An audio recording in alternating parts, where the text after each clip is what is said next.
Hey everyone, and welcome back for another deep dive. It's great to be back. Today we're tackling something that's been all over the news lately, the whole TikTok ban situation here in the US. Yeah, it's been impossible to miss. On the surface, it seems like it's all about national security, right? Data privacy, those concerns about TikTok's connections to the Chinese government. Right. But we dug into an interesting piece called Megaopolies and the TikTok controversy. National Security or Corporate Greed by Carrie A. Kidd. Oh, yeah, I saw that one. And it kind of suggests that there might be a little more to this story than meets the eye. A deeper layer, for sure. Yeah, so let's jump right in. Okay. So, first of all, this term megaopolies, gotta admit, it's new to me. Yeah, it's not something you hear every day. Can you kind of break that down for us? What exactly are we talking about here? Well, think of it this way. It takes the idea of a traditional monopoly and, supersizes it. Okay. It's not just about controlling one industry anymore. Right. You know, these megaopolies, they're these massive corporations that have their fingers in practically every pie imaginable. Give us some examples. I mean, you look at Amazon, right? They started with e-commerce, but now they're into cloud computing, groceries, entertainment, you name it. It's true, they're everywhere. And then you've got Microsoft. They dominate software and operating systems, but they're also making moves in gaming, social media with LinkedIn, and cloud services too. Yeah, they bought GitHub too. Exactly. And don't forget about Meta. Facebook, Instagram, the whole shebang. Exactly. So they're controlling how we connect, communicate, get our news. It's a level of influence that goes way beyond just selling products. So it's not just that they're big, it's that they're everywhere. Exactly. They're shaping the whole landscape, setting the rules of the game in a way that can be really hard to challenge. And now, enter TikTok. So how does this new kid on the block threaten these established megaopolies? Well, despite being relatively new, TikTok's grown like crazy, right? Especially among younger generations. For sure. It's all my nieces and nephews use. And that's a huge problem for companies like Meta, who are seeing their grip on social media, especially with teens and young adults, loosen. So if TikTok were to suddenly vanish from the US market? Those users, they'd likely flock to other platforms. Owned by, you guessed it, US-based megaopolies. Bingo! So suddenly, this whole national security debate starts to look a little different, doesn't it? Yeah, a little less about protecting data and a little more about protecting market share. Now, it's important to acknowledge that data security is a valid concern, especially when you're dealing with a company that has ties to a foreign government. Of course, I'm not saying it's not. But Kidd's piece makes a pretty compelling argument that there's more at play here. Well, and she also points out something that honestly is pretty eyebrow-raising. Oh, yeah. This whole thing about certain U.S. lawmakers who are pushing really hard for this TikTok ban. Turns out, a bunch of them have some pretty significant financial investments in, guess where? Let me guess. Companies like Microsoft and Meta. Yeah. Well. It wouldn't be the first time personal gain and politics have gotten a little too cozy, right? Right. I mean, for example, Kidd specifically mentions Representative Josh Gottheimer. Apparently, he has investments in Microsoft worth somewhere between, get this, $500,001 and $1 million. That's not pocket change. Right. And she claims those investments have been doing really well, significantly above average returns. So suddenly, the push for a TikTok ban seems a little less about national security and a little more about personal financial gain, wouldn't you say? Yeah, and Gottheimer's not alone. Right. Not at all. Kidd lists a bunch of other lawmakers with similar investments. Like a... Nancy Pelosi, for instance, shows up with investments in both Microsoft and Meta. Oh, wow. Yeah, each valued between $550,000 and $1.1 million. Seriously? John Curtis and Brad Schneider also pop up on the list with ties to these companies. So it's like a whole network of potential conflicts of interest. It definitely raises some questions. So, okay, if these lawmakers were confronted about this, wouldn't they just say they're acting in the best interests of national security? Of course, they'd probably trot out that argument. So how does Kidd address that? Well, she points out that American companies, the Metas and Microsofts of the world, Right. they're collecting tons of user data too. Arguably even more than TikTok. Potentially, yeah. But they're not facing anywhere near the same level of scrutiny. Interesting. So it's like this weird double standard. Yeah, it almost seems like it's less about protecting American users and more about shielding American megaopolies, wouldn't you say? Okay, so let's say, for argument's sake, that this is all true.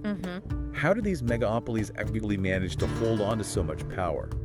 Like, what are their tactics? Oh, they've got a whole playbook. One of their biggest weapons, lobbying. They spend a ton of money on that. Oh, billions. I mean, they basically wine and dine politicians, try to influence policy to make sure it favors them. It's how the game's played. Right, so they're basically shaping the rules in their favor.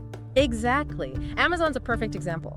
They've been lobbying like crazy to keep their taxes low and avoid any really tough antitrust regulations. Yeah, they've been pretty successful at it. Very. Another tactic. Acquisitions. Buying up the competition. Exactly. Like, remember when Microsoft bought LinkedIn and GitHub? Yeah, they're scooping up companies left and right. It's all about eliminating threats and controlling as much of the market as possible. Just like they're playing chess, but on a global scale. It really is. So, okay, back to this whole national security argument for a second. Sure. I get what Kid's saying, but is it really all a smokescreen? Like, shouldn't we be concerned about data falling into the wrong hands? It's a legitimate question. And look, no one's saying data security isn't important. Right. But Kid's point is that maybe we need to take a step back and look at the bigger picture. Okay, so what is the bigger picture then? Well, it's about who controls the data and how that translates into power, right? Yeah. It's easy to get caught up in the fear-mongering around a specific app or company. But the reality is, we need a more comprehensive approach to data security, one that holds all companies accountable, not just the ones that happen to be based in a certain country. So it's less about where the company's from and more about how they handle our data, period. Right. It's about transparency, it's about accountability, it's about making sure our data is used responsibly, no matter who's collecting it. So what you're saying is, this TikTok debate might actually be distracting us from the much larger issue of megaopoly power. It's a shiny object, for sure, but it's important to keep our eyes on the whole game. Right, and on that note, let's zoom out a bit. Okay. This might all sound very abstract, but why should the average person care about this whole megaopoly thing? Like, how does it actually affect our lives? That's the crucial question, and frankly, Kid doesn't sugarcoat it. Oh, good. She talks about the real costs of megaopoly dominance, not just on the economy as a whole, but on individuals. What do you mean? Well, for starters, economic inequality. The rich get richer. Well, and megaopolies play a huge role in that. How so? They concentrate so much wealth at the top, and it can squeeze out smaller businesses, make it harder for people to get ahead. It's not exactly a level playing field. Not even close. And Amazon's the poster child for this. Yeah. They control like over 40% of the U.S. e-commerce market. Yeah, we're huge. Huge. But they pay a way lower tax rate than many smaller businesses. So the system's rigged in their favor. Basically, it's a classic example of how megaopolies can use their power to tilt the scales, and it affects all of us. So it's not just about money, right? Like, what other downsides are we talking about here? Well, there's the whole issue of labor exploitation. Like sweatshops and stuff. Not always that extreme, but yeah, the pressure to keep costs low, maximize profits, Right. often means cutting corners when it comes to worker well-being. Right, like unsafe conditions, unfair wages, no job security. Exactly. Especially for people in lower-paying jobs, they become disposable. It's like we're all just cogs in a giant machine. And here's another thing. Megaopolies can contribute to political polarization. What, how? Platforms like Meta, they've got this massive reach, right? Yeah, billions of users. And that gives them huge power to amplify certain voices, certain ideas, which can really deepen divides and make it harder to find common ground. So it's like they're shaping the way we think about the world. In a way, yeah. And not always for the better. Okay, so we've got economic inequality, labor exploitation, political polarization. Yeah, it's not a pretty picture. It's kind of a doom and gloom scenario here. I mean, there's a reason Kid calls it corporate greed. Right. So is there any hope? Like, does she offer any solutions to all this? Or are we just doomed? No, she does. She argues that we need to take a multi-pronged approach, tackling this from all angles. Okay, like what? Well, for one, regulatory overhaul. Basically changing the rules of the game. Right. We need to update antitrust laws, Right. make them relevant to the digital age, address this issue of network effects. Network effects. It's this idea that the more users a platform has, the more valuable it becomes, even if their product isn't necessarily the best. So it's like a snowball effect. Exactly. The bigger they get, the harder it is to compete, which gives megaopolies this huge advantage. And how do we fight that? Well, we need regulations that prevent these companies from using their size and market dominance to stifle competition and harm consumers. So basically close the loopholes that allow megaopolies to operate with so little accountability. Exactly. But it's not just about regulations. We also need more transparency in how these companies operate, especially when it comes to lobbying and influencing politicians. Shining a light on those backroom deals. Right, and this has to happen on a global scale. So international cooperation. Yeah. We need global standards for data privacy and taxation, so megaopolies can't just exploit regulatory differences between countries. It's like a global game of whack-a-mole. In a way, yeah. But it's crucial, otherwise we'll never level the playing field. Okay, so that's the big picture stuff. But what about those workers we were talking about? The ones getting squeezed by this system. Kit talks a lot about that too. She's a big advocate for stronger labor protections, especially for big workers and other vulnerable groups who often don't have the same rights and benefits as traditional employees. So things like fair wages, safe working conditions, a voice in the workplace. Exactly. It's about basic human dignity, So it sounds like there's a lot of work to do. Oh, tons. But it's not hopeless. Okay, good. I was getting worried there for a second. It's important to remember that the TikTok debate, it's just one tiny piece of a much larger puzzle. The Megaopoly puzzle. Right, and once you start seeing the connections, you realize it's about much more than just one app or one company. It's about power and who controls it. Exactly, and whether we as individuals and as a society are willing to challenge that power. It's a call to action for all of us. Absolutely, and that's what we'll be digging into in the next part of our deep dive. We'll talk about what you, as an individual, can actually do to make a difference. Because we all have a role to play in this. So stay tuned for that. We'll be right back. It's easy to feel kind of powerless in all of this, Yeah, it's like, what can you do? Right. These megaopolies seem so huge, so entrenched. Exactly. But I think Kid's piece does a good job of reminding us that we're not completely helpless. There's got to be something we can do. There is, really. I mean, obviously, no one person can single-handedly dismantle these massive corporations. Right. But individual actions, when we all start doing them, they can add up and create real pressure for change. Okay, I like the sound of that. Yeah, so where do we even begin? That's the million-dollar question. Well, Kid makes a big point about awareness. Makes sense. You got to know what you're dealing with. Exactly. We need to understand how these megaopolies operate, how their decisions impact us, the whole picture. So knowledge is power. In a way, yeah. But then we have to take that knowledge and turn it into action. Okay, easier said than done, though, right? True, but we do have a powerful tool at our disposal. Oh, what's that? Our consumer choices. You mean like where we shop and what we buy? Exactly. Think about it. Every time you buy something, you're essentially casting a vote. For that company. Right. You're saying, I support this business, I support their practices. So we should be more mindful about where our money goes. It's about putting your money where your mouth is, I like that. But what about the bigger systemic issues? The laws and regulations that favor these megaopolies in the first place? Well, that's where things get trickier, but not impossible. Okay, good. Kid talks about this two-pronged approach. Lay it on me. Grassroots activism and policy change. So like protests and lobbying. Yeah.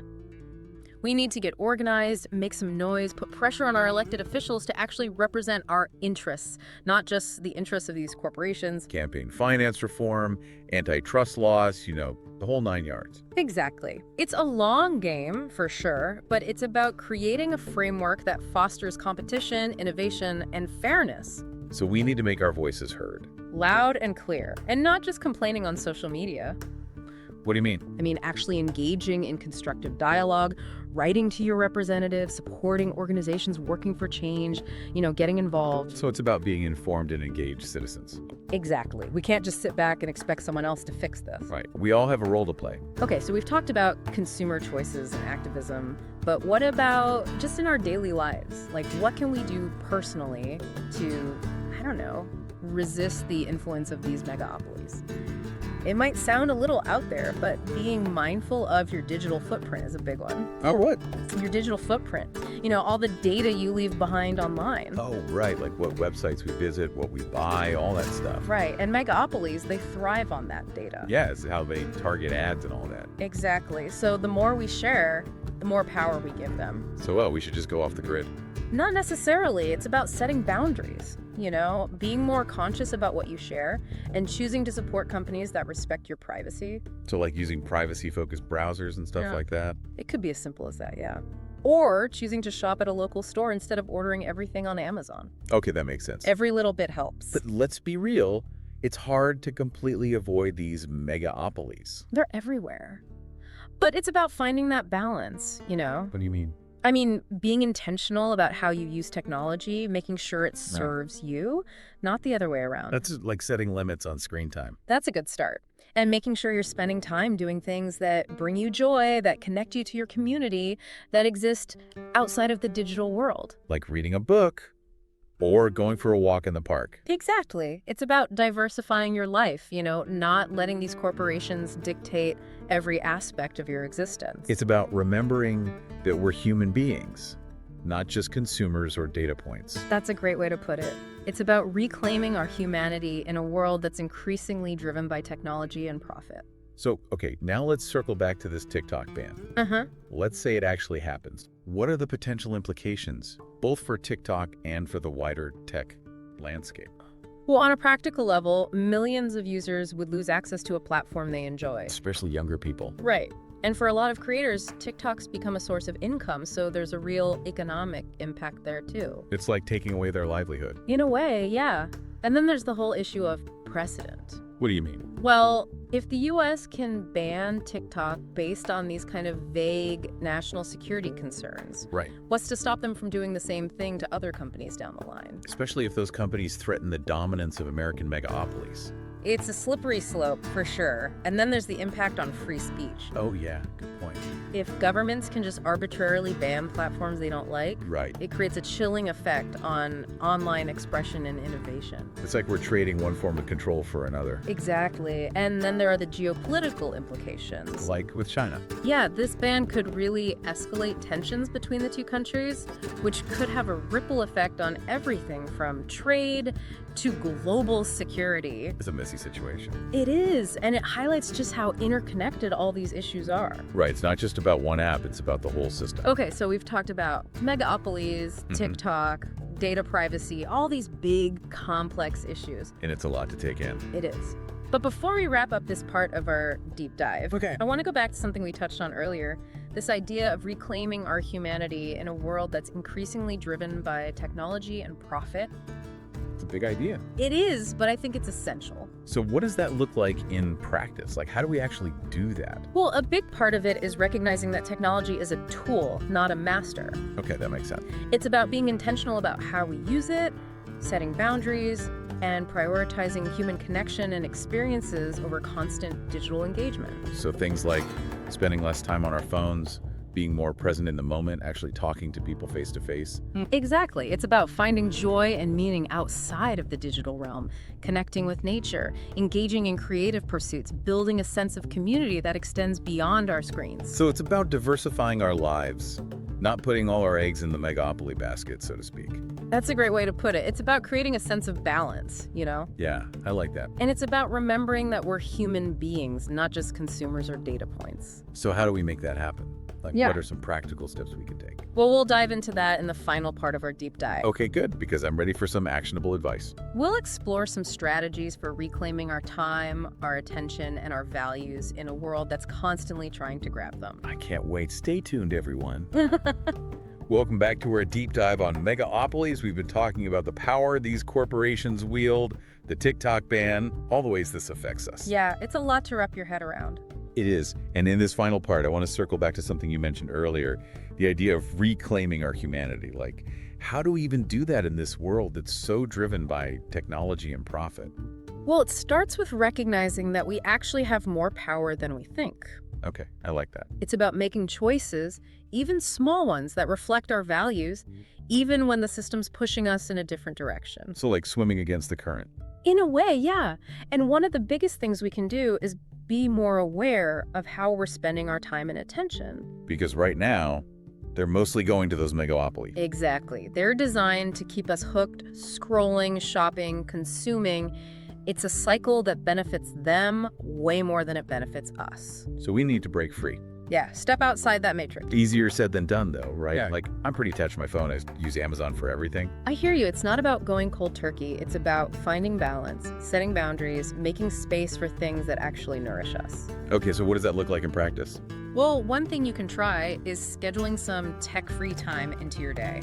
Like put the phone down, close the laptop. Exactly, even just for an hour. Go for a walk, read a book, have a conversation with someone, anything that gets you out of that digital headspace. It's like a mini rebellion against the screens. I like that.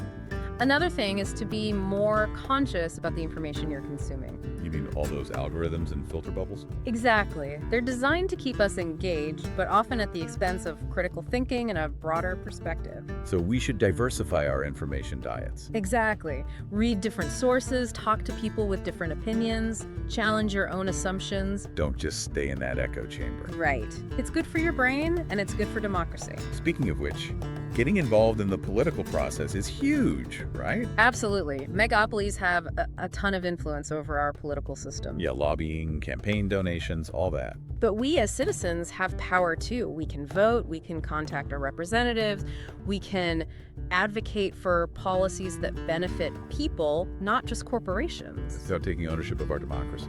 Exactly.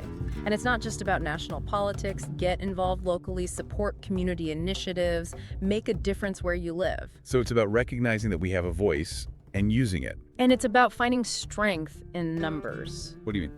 I mean, you're not alone in this. There are so many people and organizations out there fighting for a better world. So connect with those movements. Find your tribe. Exactly. It makes a huge difference to know you're not in this alone. Because it can feel really overwhelming sometimes. It can, and it's okay to acknowledge that. It's okay to get frustrated, to feel like giving up sometimes. What matters is that we keep going. Exactly. Keep coming back to your values, keep reconnecting with your purpose, and keep taking action even if it feels small. It's about progress, not perfection. So well said. And I think that's a great note to end on. We've covered a lot of ground today, from TikTok to Megaopolies to reclaiming our humanity. It's been quite a journey. It has. And I want to thank you for joining us on this deep dive. It's been a pleasure talking to you. Likewise. And to everyone listening, thank you for being here. Keep asking questions, keep challenging assumptions, and keep fighting for a better future. Because remember, the future's not predetermined. It's up to us to create the world we want to live in. Until next time, stay curious, stay engaged, and stay hopeful.